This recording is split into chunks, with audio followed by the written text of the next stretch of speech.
The amount of money that Bill Gates has spent on influencing media, somewhere in the neighborhood of $300 million. Jeez. He's donated to these various media organizations, which for sure has some sort of an impact on how they cover him. We were trained to know that, for instance, think tanks, who was funding them, because think tanks are who get quoted in the New York Times and the Washington Post, right? So they're generating research that goes to journalists, and surreptitiously that ends up becoming what's covered. And so that's how, like, the Gates Foundation, for instance, will work its way into coverage. You know, it'll sponsor research in an area like education. That's one of the things I'm covering now. And its research gets into the news that way.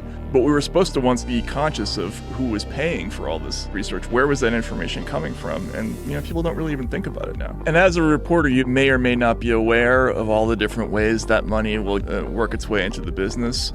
But unconsciously, it just sort of seeps in.